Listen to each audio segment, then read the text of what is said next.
Hmm. Okay, getting my shit live. Gotta play the song really loud and gotta. Oh, oh wrong thing. My stomach burning. I'm always on. Stuck in constant torture.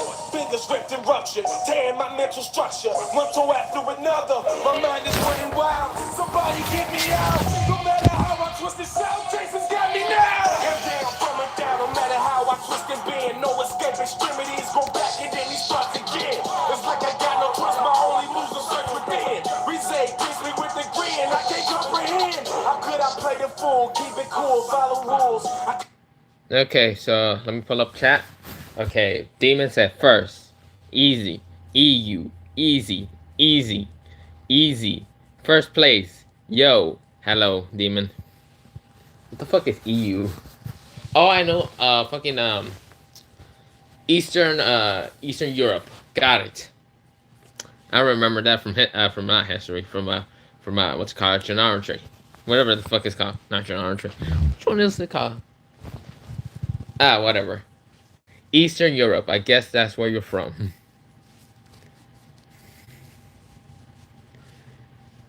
I meant to say easy, not EU.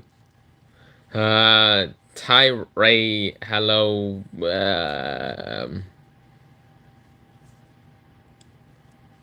Potato. I don't know what you want.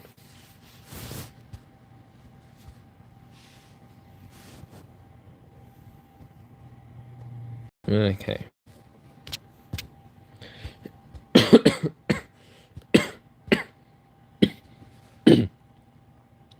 Hello, James Cox. Welcome to the live stream. Why I'm dying from just coughing. Probably.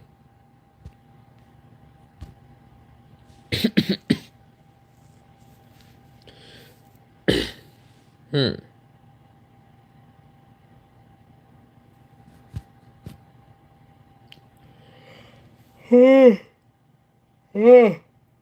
Oh. Did you just say? No, I said Cox. Cox Internet.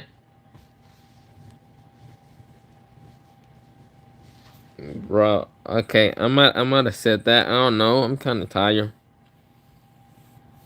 Now that I think about it, why did I say that I was gonna live stream?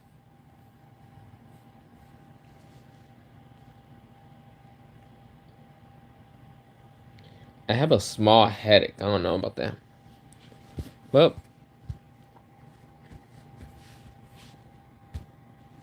since I'm watching this, I'm gonna. No, wrong thing.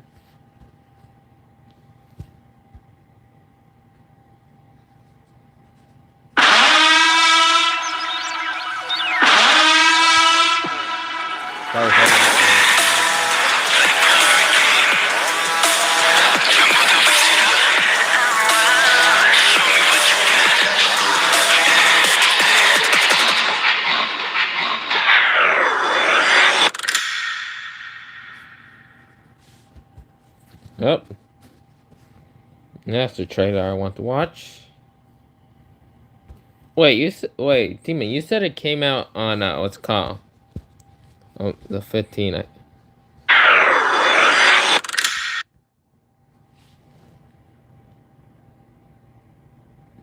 Okay, 22.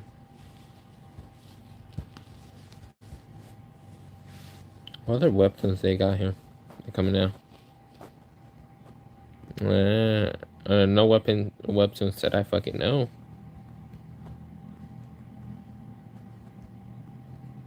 Yeah, I'm fucking boring. I only know soul leveling, but yeah.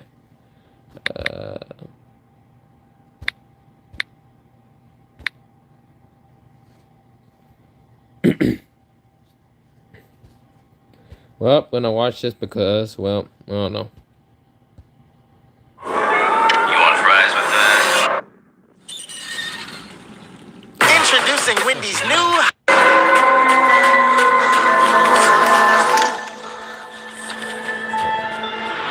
I hope quest I'm getting a headache already.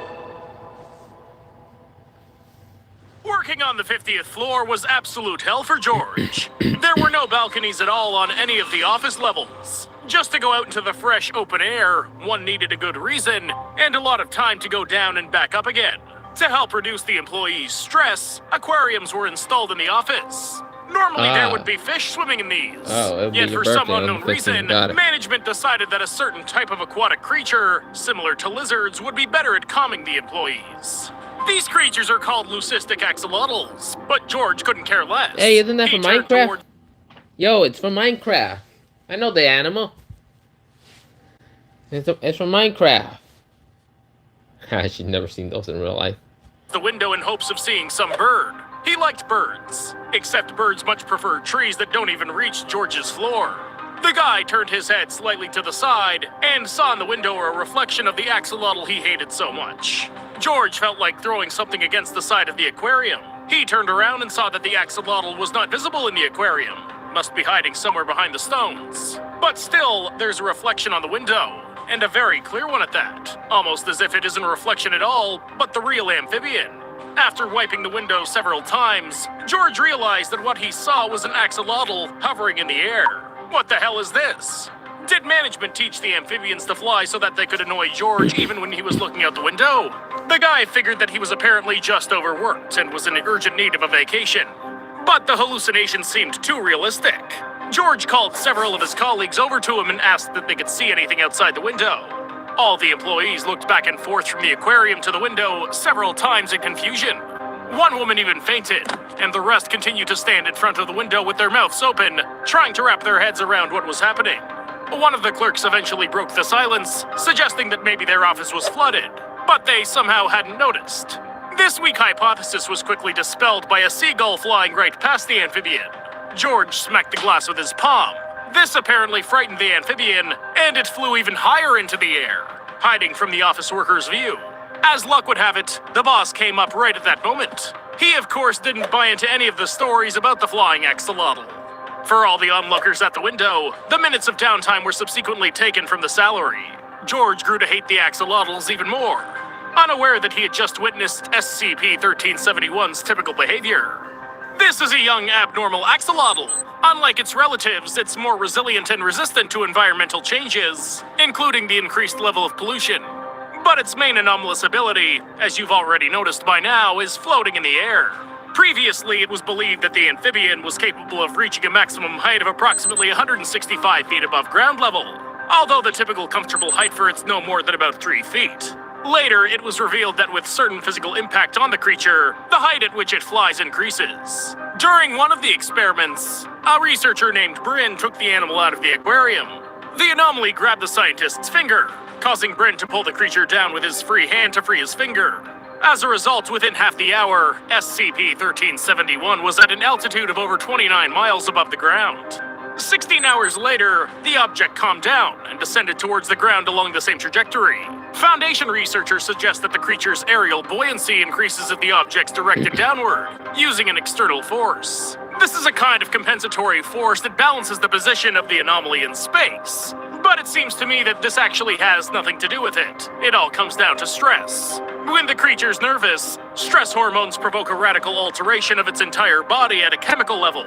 Certain atoms in SCP-1371's body are converted into both hydrogen and helium, making it lighter than air, and like a balloon, it rapidly rises to great heights. Foundation scientists have no way of proving this, since the object quickly flies away. If so, then what allows the anomaly to follow the same vertical trajectory? After all, the axolotl becomes so light that it can easily be blown away by the wind. Perhaps its molecular structure is not only changing, but also expanding. This is accomplished by taking into account the airflow around. Special receptors react to the wind, then send a signal to the rest of the cells. As a result, the body's molecules lose their immobility relative to each other and balance in such a way that the air flows past through the void spaces without touching the molecules of the object themselves. This characteristic could have evolved over millions of years. There may be other representatives of this species, but due to their specific peculiarities, they're practically elusive. People who have managed to spot SCP-1371 mistook it for a bird or some kind of hallucination. So why then does the Foundation always try to classify any kind of object unknown to science as part of the anomalous world? Perhaps the reason for this is the fact that the unusual axolotl has been found thus far in only one specimen, and it's too early to talk about a separate species. Or does the Foundation know something else about this creature? It's worth remembering that the axolotl is the ambystoma larva, a creature that looks like a salamander. Sometimes the axolotl turns into ambystoma. In other cases, it remains forever in the form of a larva. How it'll turn out with SCP-1371 is still unknown. If the object remains in its larval phase, it's unlikely that anything will change. But in the case of metamorphosis, anomalous properties can also transform.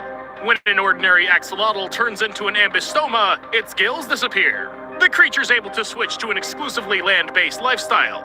Should such changes occur within SCP-1371, then SCP-1371 will permanently leave the aquarium and become a completely aerial animal. Or vice versa, it'll lose its ability to fly and settle down on the ground instead. But then at that point, it's likely that its need for food will also change. And who knows if SCP-1371 will begin to demand something more substantial for dinner instead of earthworms. Perhaps human blood, for example. There's no guarantee that the newfound propensity for such would not eventually transform the safe object into an analog of the invulnerable reptile. Let's take a look at yet another scenario, further along the developments of events in the case of the axolotl transforming into an invulnerable amphibian. At first, Foundation staff would not suspect any threat from the object, and would conduct experiments as usual. Then, when the ambystoma begins to bite people more and more, the researchers would be on their guard, but would still not pay too much attention to this. But by the time the amphibian has increased in size significantly, it'll be too late. It'll crush the entirety of Site-18, and will most likely free most of the anomalies contained there. All personnel will likely be eaten by the rapidly expanding ambystoma. Maybe 2 or 3 people will survive, call for reinforcements, and several mobile task forces will be sent to capture the amphibian. I am Loki of Asgard, and you will regret this. When you picked up the Tesseract, you broke the timeline. Now you're gonna help me fix it. It is adorable that you think you could manipulate me. I'm 10 steps ahead of you. Why? Yeah, I wanna watch Loki. Most operatives will then die when the creature's Hello there, captured. man. After an indefinite Sorry, amount of time I and had a effort, headache. Oh, no. SCP-1371 will still be contained.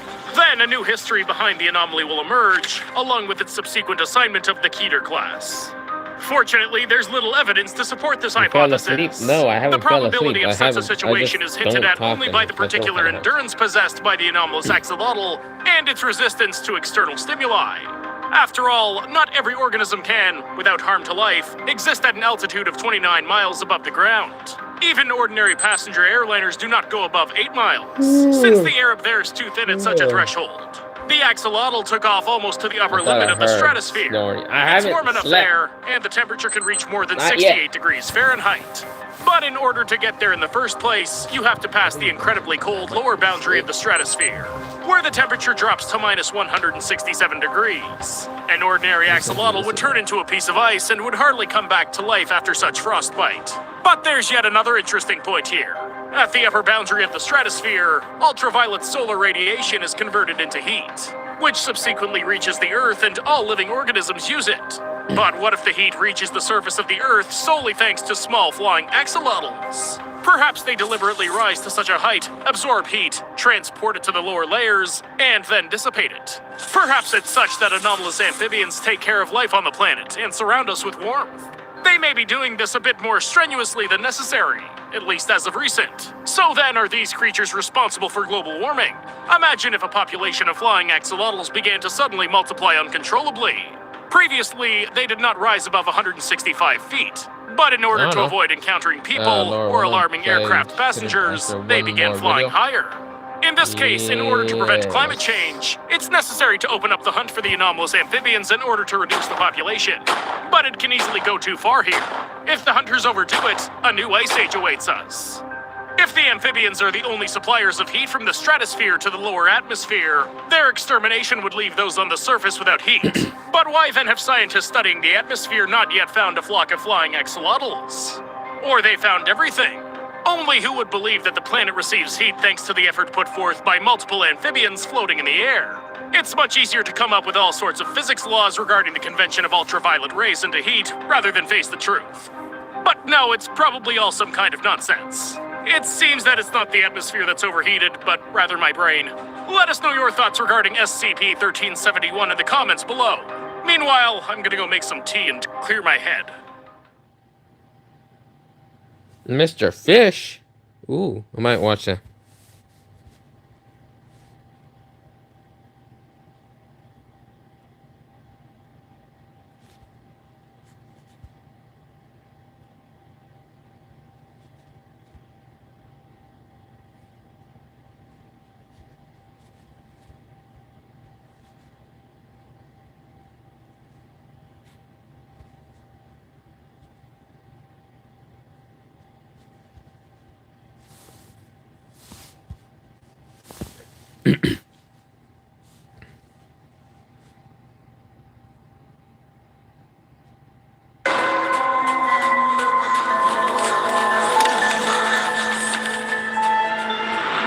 Some kind of horrible freak.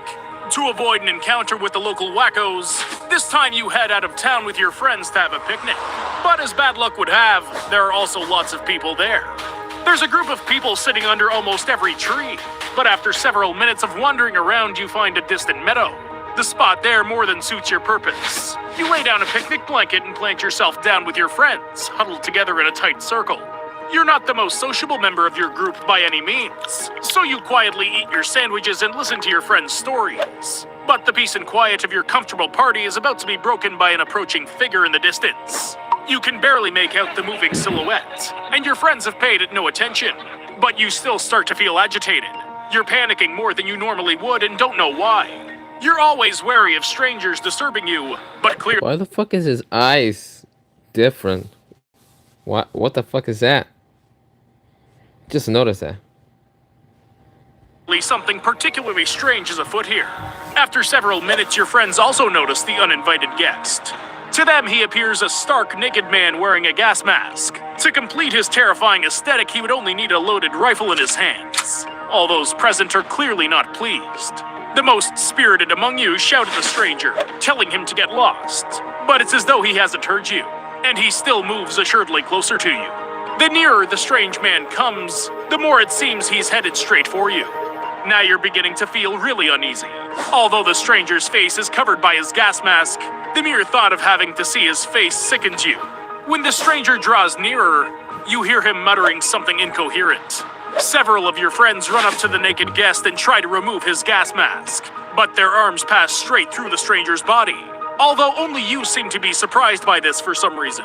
When you try to leave, your arm accidentally brushes the stranger's shoulder. You are the only person who can touch him. Those present shift their attention to you. They look at you with such malice, as if you're the stranger who disturbed the group of peacefully relaxing people. They gather around you in a tight ring. The person you'd considered your best friend a second ago now asks you to remove the gas mask from the stranger's face.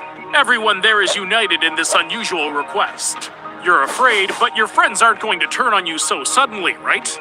You struggle to squeeze out a smile and ask your friends to stop joking around. You try to move off to the side, but everyone pushes you to the ground.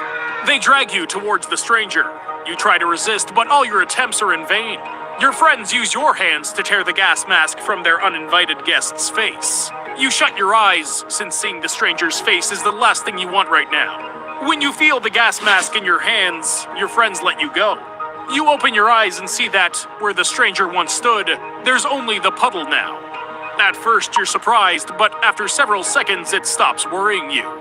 The only thing you can think about is putting on the gas mask and getting undressed. Several moments pass, and looking through the lenses of the gas mask, you discover someone that resembles you and head towards them. That's a rough description of the Siren, or anomaly SCP-1400. At the present time, it can be found within a soundproofed location belonging to the Foundation. The Foundation has contained SCP-1400 alongside its current victim. The object itself appears to be a naked white male who's always wearing a black FM-50 gas mask. The glass of the mask is opaque, so it's impossible to see the object's eyes. SCP-1400 can move just as an ordinary person can, but is also capable of teleportation. The creature constantly talks, but due to its gas mask, it's impossible to make out what it's saying. The object is immaterial, and none, except its victims, can come into physical contact with the anomaly. The object selects its targets based on similar parameters with regards to its own somatotype. The victim has been cataloged as SCP-1400-A by the Foundation. When the object selects a victim, it comes within about 20 meters and just observes them. The object stays no more than 50 meters away from its target. Even if a target conceals himself behind a solid obstacle, like lead plating, the subject can isolate the target's position all the same. The anomaly tries to hide, but the target usually discovers its observer within the first week, and it scares the target to a great degree. The longer the observation of the target, the stronger the paranoid condition they develop. These peculiarities are not anomalous, as each person experiences strong psychological discomfort when they're under 24-hour surveillance. The sole anomalous property SCP-1400-A exhibits is a reluctance to see the entity in the gas mask's face. To them, the possibility of such a thing is absolutely repulsive. Furthermore, SCP-1400-A exhibits a resistance to the effects of the object's voice, which affects everyone else. When the voice of the anomaly can be heard, 75% of people in hearing range develop a desire to remove the gas mask from the entity. Such human individuals are cataloged under number SCP-1400-B. Their desire to remove the gas mask can be motivated by different things. Some people want to find out what the object's saying. Others think that the person in the gas mask might be suffocating. And some just want to take revenge on the anomaly for the unpleasant and alarming feelings it's evoked. When an instance of SCP-1400-B realizes that only SCP-1400-A can remove the gas mask, he or she attempts to force the victim to do so. At first, he or she makes polite requests. Then he or she goes on to make threats and use outright physical violence. But even despite the threat to their life, SCP-1400-A has no wish to remove the gas mask from the object. Throughout the observation period of members of SCP-1400-B, only one case has been documented where they were able to achieve their goal. But what's most... There is a fucking clock, SCP, and if it doesn't get turned off every hour, it can destroy the universe with the Damn! Surprising about this case is that SCP-1400-A was not present from the very beginning. The Foundation's researchers decided to check how members of SCP-1400-B would behave around the anomaly when SCP-1400-A was absent. For approximately 1 hour and 17 minutes, 25 test subjects, all Class D personnel, tried to figure out how to remove the mask. A solution presented itself when the anomaly began to stare intently at one of the test subjects. From the way its head was turning, it became clear that it had chosen a new target, SCP-1400-A.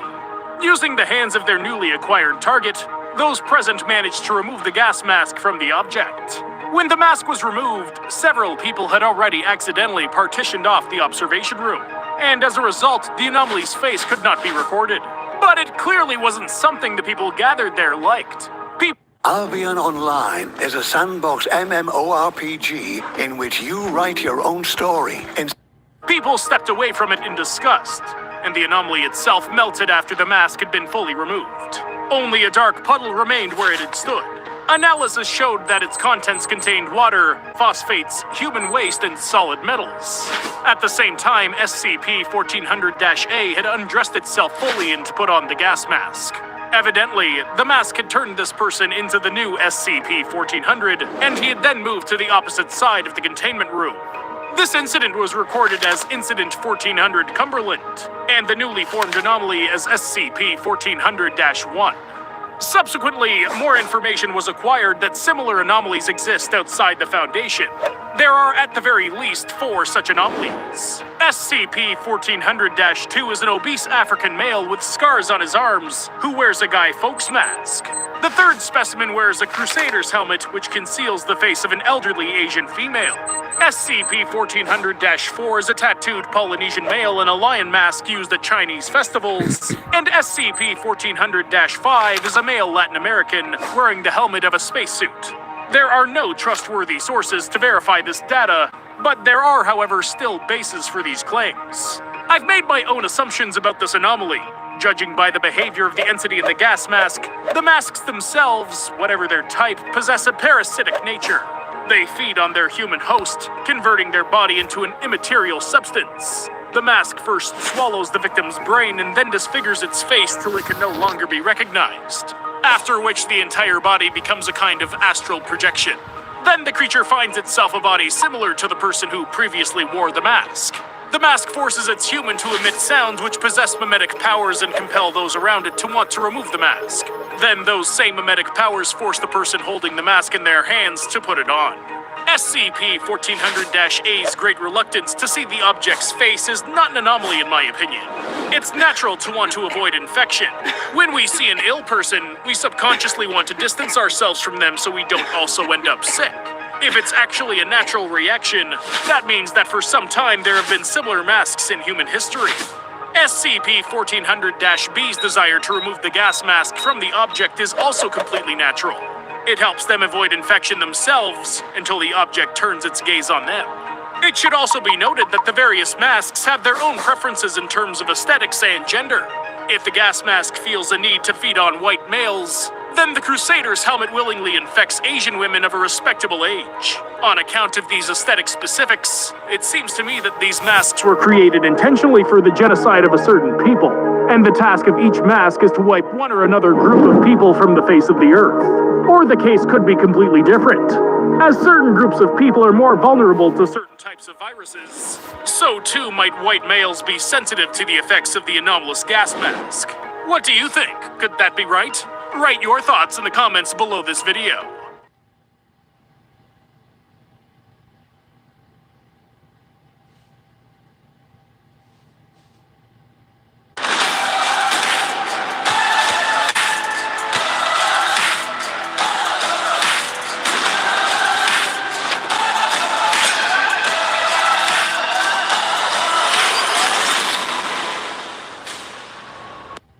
From touchless time kiosks to solutions that help employees engage, ADP technology keeps teams confident and productive, whether they work from home offices, or anywhere else offices.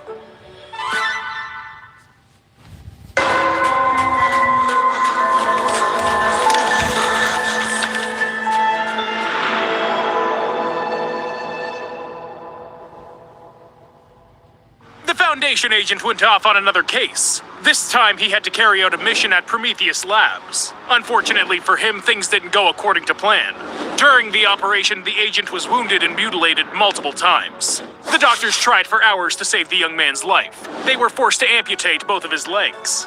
The man's internal organs were so damaged that he lost his spleen, kidney, a lung, and an eye. In addition to all of this, the soldier suffered a traumatic brain injury. Due to the explosion, a sharp fragment of some kind of microchip had pierced his skull near the left frontal lobe. After the surgeons had amputated both of the agent's arms, he died. This is the official version, but in reality, his body, which still showed a glimmer of life, was sent off to a secret laboratory.